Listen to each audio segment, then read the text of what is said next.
মানে আওয়ামী লীগ নিষিদ্ধ করা হয় নাই, আওয়ামী লীগের কার্যক্রম নিষিদ্ধ করা হয়েছে, দুইটার মধ্যে তফাৎ কি আসলে? মানে তারা মানে কি করতে পারবে আর কি করতে পারবে না, মানে একজন আওয়ামী লীগ কি করতে পারবে এখন?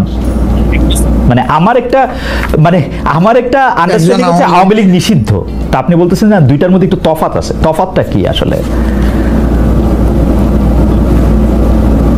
দেখেন, নিষিদ্ধ তো আমাদেরও করা হয়েছিল, তাই না? এবং একবার না, আমাদের এই সংগঠনের জন্মের পরে দফায় দফায় আমাদেরকে নিষিদ্ধ করা হয়েছে।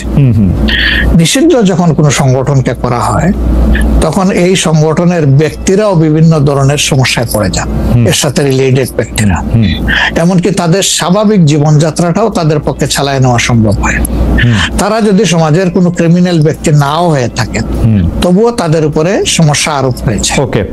কিন্তু যখন কার্যক্রম নিষিদ্ধ থাকবে তখন ওই পলিটিক্যাল কার্যক্রমগুলো ছাড়া বাকি জীবনের সবই তো তারা করতে পারবে, করছে তো। আচ্ছা, তারা তো এই দেশটা সবাই তো আর চলে যাননি, সবাইকে জেলেও ঢুকানো হয়নি। এইটা একটু পরিষ্কার হয়েছে। জনাব যুদ্ধাপরাধের মামলায় জামাত নেতা এটিএম আজহারুল ইসলাম খালাস পাওয়ার পর আপনি একটি সংবাদ সম্মেলনে বলেছেন, জামায়াতে ইসলামী বা তার কোনো নেতাকর্মীর মাধ্যমে কেউ ক্ষতিগ্রস্ত হয়ে থাকলে তার কাছে নিঃশর্ত ক্ষমা চাই।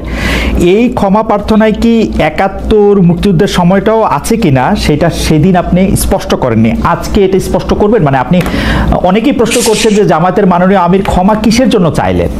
মানে ৪৭-এর পর থেকে শুরু করে আজকে পর্যন্ত, শুধু ৭১ না, ৪৭-এর পর থেকে শুরু করে আজকে পর্যন্ত আমাদের দ্বারা যত মানুষ যত জায়গায় কষ্ট পেয়েছে, কেউ যদি ক্ষতিগ্রস্ত হয়ে থাকে, সেই মানুষগুলো তাদের সকলের কাছে আমি বিনা শর্তে ক্ষমা চেয়েছি। কেন ক্ষমা চেয়েছি? আমরা মানুষ, ইন্ডিভিজুয়াল মানুষ যেমন ভুল করতে পারে, মানুষের সমষ্টি একটা দলেরও বিভিন্ন ভুল সিদ্ধান্ত থাকতে পারে। কোনটা ভুল কোনটা সঠিক ইতিহাস এটা নির্ধারণ করবে। আজকে যেটাকে ভুল বলা হচ্ছে, কালকে এটাই হয়তো সবচেয়ে বড় সঠিক হিসাবে প্রমাণিত হবে। আর ইতিহাসের পালাবদলে রাজনীতিতে সবাই জিতে না, কেউ জিতে কেউ হারে। আমরা আদর্শবাদী একটা দল, আমরা বিশ্বাস করি আমরা মানুষ ভুলের ঊর্ধ্বে নই। আমাদের দ্বারা, আমাদের সহকর্মীদের দ্বারা মানুষ বিভিন্ন ক্ষেত্রে কষ্ট পেতে পারে, ক্ষতিগ্রস্ত হতে পারে। আমি সব কিছুর জন্য কোনো শর্ত আরোপ না করেই মাপ চেয়েছি। ওকে, মানে ৪৭ এবং মাপ চাওয়ার মধ্যে কোনো পরাজয় নাই, অবশ্যই নাই। ৪৭ থেকে আজ পর্যন্ত যে কোনো কিছুর জন্য মানুষ আপনাদের কাছ থেকে যদি কোনো ধরনের আঘাত পেয়ে থাকে তার জন্য আপনি দুঃখ প্রকাশ করেছেন বা ক্ষমা চেয়েছেন? এর ভিতরে সব ঢুকে গেছে, কোনো কিছু বাদ নাই। ওকে, এভরিথিং ইনক্লুডেড। আচ্ছা, এবং এটা আনকন্ডিশনাল, মানে অ্যাপোলজি দিয়ে আনকন্ডিশনাল পার্ডন সিক করেছে। এইটা কি ডক্টর শফিকুর রহমান, আমি আসলে যেহেতু আপনার সঙ্গে আমার মানে নানা সময় কথা বলার সৌভাগ্য হয়েছে, মানে পর্দার বাইরে পর্দার ভিতরে, সেটা আমি জানি বলেই আমি আমার প্রশ্নটা করছি যে আপনি যে ৭১টাকে এই ৪৭ থেকে আজ পর্যন্ত একসাথে বললেন, এর কি কোনো বিশেষ কারণ আছে নাকি? মানে না, কোনো বিশেষ কারণ নাই। আমার মানবিক মূল্যবোধের জায়গা এবং আমার দায়িত্বের জায়গা থেকে বলেছি, অনুভূতির জায়গা থেকে, দায়িত্ব এবং অনুভূতির জায়গা, বিশেষ কোনো কারণ। আচ্ছা, আমি আবার ২-৩ দিনের ঘটনা একটু আসি। আমরা দুইটা ঘটনা আমরা দেখেছি যে আমাদের অনেককে ব্যথিত করেছে। একটা হচ্ছে লালমনিরহাটে একজন যিনি নরসুন্দর, তিনি এবং তার ছেলেকে খুব আয়োজন করে মারধর করা হচ্ছে এবং তাদেরকে টেনে নিয়ে পুলিশের কাছে নিয়ে যাওয়া হয়েছে। এবং আরেকজন যিনি ২০১৮ সালের ডিসেম্বরের রাতের ভোট বলে খ্যাত নির্বাচনের যে প্রধান নির্বাচন কমিশনার, তাকে আসলে খুবই অপমানজনকভাবে মানে থানায় নিয়ে যাওয়া হয়েছে এবং সেটা আবার ভিডিও করা হয়েছে। মানে আমি সাধারণভাবে যেটা বুঝি, আপনি আমাকে শাস্তি দিতে পারেন, আপনি আমাকে মৃত্যু দিতে পারেন, কিন্তু মানুষ হিসাবে আরেকটা মানুষকে অসম্মান করার অধিকার যে আমাদের নাই, এইটা কি মানে মানে নাকি এইটা আমাদের আছে কারণ তারা একটা খারাপ কাজ করেছিল, এরকম কি? মানে আমি জানি না, মানে অনেকে তার আরেকজন, জি আপনি বলেন, আরেকজন খারাপ কাজ করেছেন বলে আমিও করব, এটা কোনো যুক্তি? আমি আরেকজনের খারাপে কষ্ট পেলাম, ক্ষতিগ্রস্ত হলাম, এখন আমি সেম অথবা ওয়ার্স দেন দিস আরো খারাপ কিছু করলাম তার সাথে, সেটা কি কোনো মানবিক আচরণ বলে গণ্য হবে? নিশ্চয়ই না। তবে দেখেন আমরা এটাকে কখনো সমর্থন করি না, কিন্তু পরিবেশ, প্রেক্ষাপট, স্থান, কাল, পাত্র, মানুষ কোনো জিনিসকে যখন লাইক করে না তখন প্রকাশ্যে হয় তার প্রতিবাদ করে, না হয় মনে মনে ঘৃণা করে, অথবা সে শক্তি থাকলে প্রতিরোধ করে। এই তিনটা স্টেজ থাকে, এটা হাদিসের ভাষা অনুযায়ী। তো এই অবস্থায় আমরা হয়তো ভিজিবল সেরকম প্রটেস্ট অনেক ক্ষেত্রেই করতে পারি না, কিন্তু আমরা এগুলাকে মনের দিক থেকে সাপোর্ট তো করি না, আমরা বরঞ্চ মনে করি যে এগুলা আরেকটা অপরাধ। ডেফিনেটলি সিইসি যিনি ছিলেন তিনি তো একজন মানুষ, তিনি এই রাষ্ট্রের একজন সিভিল সার্ভেন্টও ছিলেন এবং উঁচু পর্যায়ে তিনি দায়িত্ব পালন করে তিনি রিটায়ার করেছেন। তিনি নিশ্চয়ই কাজ ভালো করেন নাই, অনেকগুলা খারাপ কাজ করেছেন। সেই সময়টা জনপ্রত্যাশার এগেনস্টে গিয়ে করেছেন, সত্য তথ্যের উপর না থেকে অসত্য তথ্য তিনি তার সংস্থা থেকে বলেছেন, সেগুলো সব খারাপ। তো তার জন্য তো আদালত আছে, কিন্তু আদালতে যাবেন, আমি তাদেরকে আদালতে নিয়ে যাই, আইনের আওতায় নিয়ে যাই, কিন্তু আইন আমার হাতে আমি তুলে নেবো কেন? এটা তো কোনো অবস্থায় আমরা সমর্থন করবো না। এই জন্য আপনার স্মরণ থাকার কথা, 5 তারিখ রাত্রেই আমরা ঘোষণা করেছি যে ব্যক্তিগতভাবে আমরা কারো উপর থেকে কোনো প্রতিশোধ নেব না এবং আমরা নেইনি। আমাদের 2-1টা ব্যতিক্রম ঘটনা ঘটেছে, আমরা তাদেরকে শাস্তি দিয়েছি, আমরা ছাড় দেই নাই কাউ। আমাদের এই ঘটনাগুলো র্যান্ডম না, ব্যাপক না, 2-1টা বিচ্ছিন্ন ঘটনা, আমরা কাউকে ছাড় দিই। আমরা যেহেতু আপনার সময় কম, আমরা দ্রুত একটা বিষয় থেকে আরেকটা বিষয়ে যেতে হচ্ছে। সম্প্রতি আপনি একটি ভাষণে বলেছেন, আমি এখানে ছোট্ট একটু অ্যাড করতে চাই। এই যে মব, যেটাকে এখন মব বলা হচ্ছে, এর চাইতে কিন্তু আরো নিকৃষ্ট মব কিন্তু গত 15.5 বছর মানুষ প্রত্যক্ষ করেছে। ইভেন আপনাদের সাংবাদিকদের সাথে হয়েছে, আরো অনেকের সাথে, পলিটিশিয়ানদের সাথে তো এগুলো কোনো ডাল ভাত, কোনো ব্যাপারই ছিল না। সিভিল সোসাইটির মানুষের সাথে, শিক্ষকদের সাথে, ওইগুলা দিয়ে আমরা এটাকে জাস্টিফাই করতে চাই। হয়েছে বলেই আমরা সবাই মিলেই কিন্তু এগুলি প্রতিরোধ করেছি, প্রতিবাদ করেছি। আসলে যে যার জায়গা থেকে প্রচন্ড ভাবে প্রতিবাদ করেছে। আমার মনে আছে ডয়েচে ভেলেতে থাকতে আমি একবার শেখ হাসিনার নাম করে এতবার বলতেছিলাম যে কেন তিনি এটি করবেন, কেন তার এটি সমালোচনা করা যাবে না, এবং কেন তার এটা, মানে আমার মনে আছে যে মানে আমার সাংবাদিকতায় আমি কোনো সময় অ্যাক্টিভিজম করতে চাই না বা অ্যাক্টিভিজমের জায়গা থেকে, কিন্তু এইগুলির প্রতিবাদ আমরা সবাই মিলেই আসলে করেছিলাম, যে যার অবস্থান থেকে। এখনো আমাদেরকে করতে হবে, এখনো যদি আমরা সেই জায়গার মধ্যেই থাকি এবং কেউ কেউ আমরা এটা বলি যে তারা করেছে সেজন্য এটা ঠিক আছে, সেইটার ব্যাপারে আপনার কাছে বিচার দিতে চাইছি। প্রশ্নই ওঠে না, এটাকে সাপোর্ট করা যাবে না। আরেকজন অন্যায় করেছে তাই আমি আরেকটা অন্যায় করবো, এটা চলবে না। আর তাইলে আমরা ভালোর দিকে আগাবো কিভাবে? অ্যাবসলিউটলি আমরা আগাতে পারবো। আপনি সম্প্রতি এক ভাষণে বলেছেন, আরেকটা প্রসঙ্গে যাই, যে সেই গণতন্ত্র হালাল যার মাধ্যমে আল্লাহর বিধান কায়েম করা যাবে, বুলেট নয় ব্যালটের মাধ্যমে যেতে হবে। এটা আপনি বলেছেন হাদিসের রেফারেন্স দিয়ে। আপনার এই বক্তব্যের প্রতিবাদ করেছেন মুফতি ডক্টর সাইয়েদ মোহাম্মদ এনায়েতুল্লাহ আব্বাসী সিদ্দিকী। রবিবার ফেসবুক এক পোস্টে দাবি করেছেন যে তিনি হাদিসের সুস্পষ্ট অপব্যাখ্যা করেছেন। আপনি এক লাইনে আবার একটু ব্যাখ্যা দিবেন কিনা? আমি হাদিসের দেই নাই, আমি বলেছি যে ডেমোক্রেটিক যে প্রসেসটা, এটা রাসূল করিম সাল্লাল্লাহু আলাইহি সাল্লামের পরে যারা রাষ্ট্র পরিচালনা করেছেন খোলাফায়ে রাশিদিন, তাদের সময় ছিল, এবং এটা বাস্তবতা আমরা সবাই জানি। হযরত ওমর খুতবা দিতে দাঁড়াইছেন, সাধারণ মুসল্লি বলছে আমি আপনার খুতবা শুনবো না। কেন শুনবেন না? ওই যে আমরা কুশাগার থেকে কাপড় পাইলাম, আমার কাপড়ে লম্বা জামা হইলো না, আপনারটাই লম্বা জামা হইলো কেমনে? এই তো সেম কাপড় দেখতেছি। তখন তিনি তার ছেলে আব্দুল্লাহ ইবনে ওমরকে বলেছিলেন, বাবা তুমি এবার জবাব দাও।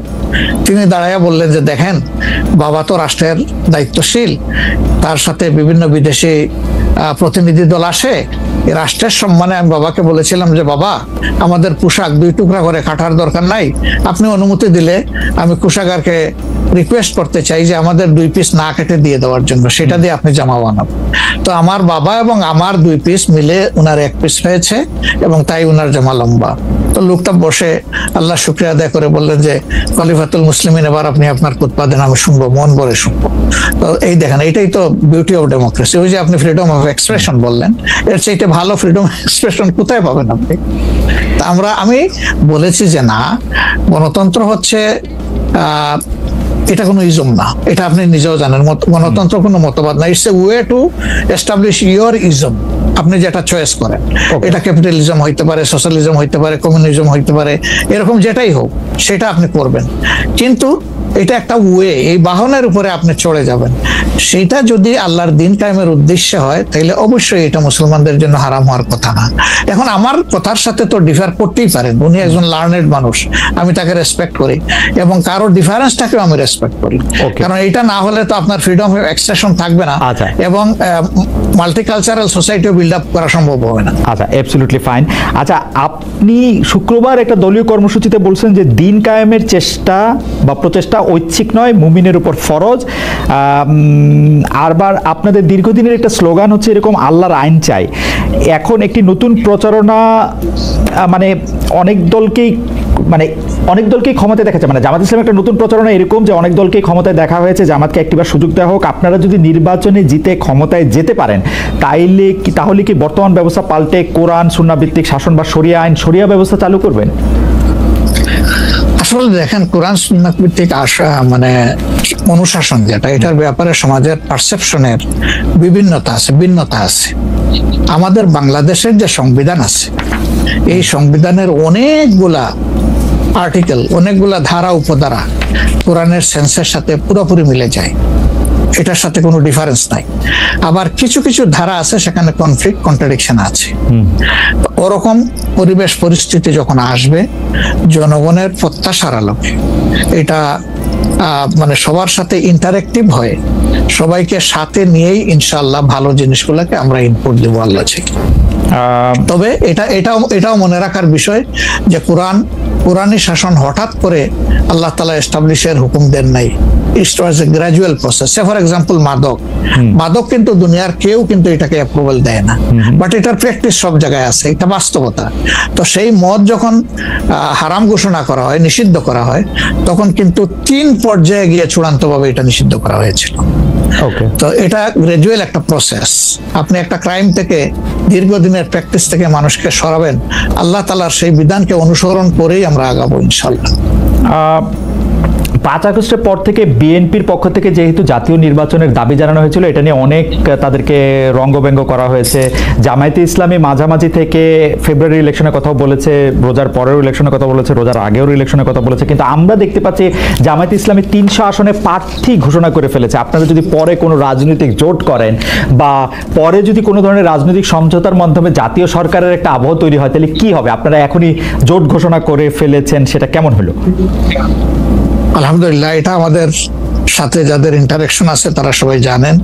আমরা বলেছি যে এটা আমাদের অফিসিয়াল ঘোষণা না, এটা হলো প্রাথমিক সিলেকশন, এবং সমস্ত আমাদের নমিনি যারা হবেন তাদেরকে সেম মেসেজ দেওয়া হয়েছে যে জাতীয় বৃহত্তর স্বার্থে যে কোনো সময় যে কোনো পরিবর্তন যে কোনো আসনে আসতে পারে। আমাদের সংগঠন এটার জন্য পূর্ণ প্রস্তুত। প্রয়োজনে আমার থেকেই পরীক্ষা শুরু হবে, কোনো অসুবিধা নেই।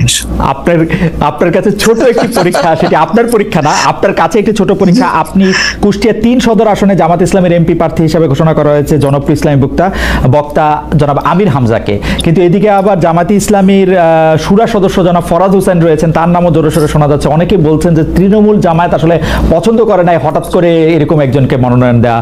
এই বিষয়টাকে আসলে আপনি কিভাবে দেখেন? শুধু জনপ্রিয় না, নট দ্যাট। আমরা যখন কোনো জায়গায় নমিনি সিলেকশন করি তখন 2টা জিনিস আমরা বিবেচনায় নেই। একটা হলো যে এই নমিনির ব্যাপারে স্থানীয় সংগঠনের যারা নেতাকর্মী আছেন তাদের দৃষ্টিভঙ্গি কি, 2 নম্বর হচ্ছে জনগণের দৃষ্টিভঙ্গি কি। এই 2টা বিষয়কে আমরা বিবেচনায় নিয়েই প্রার্থী সিলেকশন করি। এবং এটা যেগুলো শুনতেছেন, অনেক সময় আমাদেরকে অতি ভালোবাসেন যারা, ওই যে আপনি একবার আমাকে জিজ্ঞেস করলেন যে আপনাদের ব্যাপারে এত বিরোধিতা করে কেন, আমি বলছিলাম যে তারা অত ভালোবাসে তো অনেক বেশি, এই জন্য আমাদেরকে নিয়ে কসলাইতে হবে। জনাব আমির হামজার বিরুদ্ধে যে দুটি বক্তব্য বেশি সামনে আসছে, তিনি একবার বলেছিলেন যে তার 14 গোষ্ঠী সবাই আওয়ামী লীগ করেন। 2 নম্বর হচ্ছে যে এই জুন মাসেও জনাব আমির হামজা নিজ এলাকায় মোটরসাইকেল শোডাউন করেছেন, যেই শোডাউনের রাজনীতি অ্যাপারেন্টলি আপনারা উৎসাহ দেন না, কিন্তু তাকে এটি করতে দেখা যাচ্ছে। হ্যাঁ, আমরা তার দৃষ্টি আকর্ষণ করেছি। ওকে, আমরা এই ব্যাপারে দৃষ্টি আকর্ষণ করেছি যে পাবলিক ইনকনভিনিয়েন্স হয় এমন কোনো কাজ আমরা করব না, যত দূর সম্ভব এটা আমরা অ্যাভয়েড করে চলবো। আচ্ছা, আমরা আরেকটা প্রসঙ্গে আসি যে লন্ডনে ডক্টর মোহাম্মদ ইউনূস এবং জনাব তারেক রহমানের বৈঠকের পর যৌথ বিবৃতির প্রসঙ্গে জামায়াতে ইসলামী একটা শক্ত অবস্থান নিয়েছে। তারা বলেছে যে বৈঠককে তারা স্বাগত জানিয়েছেন, কিন্তু যৌথ বিবৃতিটা তারা পছন্দ করেন নাই। এই কারণে জাতীয় ঐক্যমত্য কমিশনে তাদের অংশগ্রহণও তারা একদিনের জন্য বয়কট করেছেন, মানে আপনারা বয়কট করেছেন। পরে আবার ডক্টর মোহাম্মদ ইউনূস আপনাকে ফোন করেন এবং সেই টেলিফোনের পরে আপনি ডক্টর মোহাম্মদ ইউনূস টেলিফোনে কি বলেছিলেন আপনাকে, সেটাকে আমাদের একটু বলা যাবে? না, উনি আসলে সেখানকার পরিবেশটাই তুলে ধরেছেন সামগ্রিকভাবে যে কেন উনি এটা করতে গেলেন। আমাদের কনসার্নের জায়গা ছিল যে তিনি নির্বাচনের একটা টাইম লাইন, ডেট না, একটা টাইম লাইন ঘোষণা করেছিলেন যে এইটা ফার্স্ট হাফ অফ এপ্রিল কোনো একটা সময়ে নির্বাচন অনুষ্ঠিত হবে এবং নির্বাচন কমিশন সেই ব্যাপারে তারিখ নির্ধারণ করে তারা শিডিউল দেবে। এটা কিন্তু সবগুলা দলের সাথে সিরিজ অফ টকের পরে, উনি সরাসরি আলোচনার পরে এটা করেছিলেন। এরপরে তিনি লন্ডনে গিয়েছেন। তারেক রহমান সাহেব যেহেতু দেশে নেই এবং তিনি কার্যত বিএনপির এখন হইলেন নির্বাহী প্রধান, ভারপ্রাপ্ত চেয়ারম্যান, তো তার সাথে একটা বৈঠক হওয়াই উচিত, হইতেই পারে, এটা তো ভালো, এটা খারাপ কি? রাজনীতিতে ডায়ালগই তো উত্তম সমাধান। এবং বিএনপির কিছু কনসার্ন ছিল, তার সাথে আলোচনার মাধ্যমে সেটা যদি দূর হয়, এটা তো ভালো, জাতীয় জীবনের জন্য ভালো, জাতীয় রাজনীতির জন্য ভালো। কিন্তু যেটা সকল দলের সাথে আলোচনা করে তিনি একটা টাইম লাইন দিলেন, শুধুমাত্র একটা দলের সাথে আলোচনা করে সেটা থেকে এইভাবে তার প্রকাশ্যে ঘোষণা দেওয়া, যদিও তিনি ডেফিনেটলি বলেন নাই যে রমজানের আগেই হবে, তিনি বলেছেন যদি এই জিনিস ফুলফিল করা যায় তাইলে সেটা আগেও চিন্তা করা যেতে পারে, কিন্তু সেটা ভালো হতো। আমাদের বক্তব্য হচ্ছে ভালো হতো দেশে এসে তিনি তাকে বলতেন যে আমি সম্মানের সাথে আপনার কথা শুনলাম, আমি মনে করি আপনার কথাগুলো লজিক্যাল, আমি দেশে গিয়ে আবার দলগুলোর সাথে একটু আলাপ করবো, করে এটাকে কিভাবে শেপ দেওয়া যায় আমি চিন্তা করবো, আপনি আমার উপর আস্থা রাখতে পারেন। That was good. কিন্তু এটা না করে সেখানে এটা ঘোষণা দেওয়াটা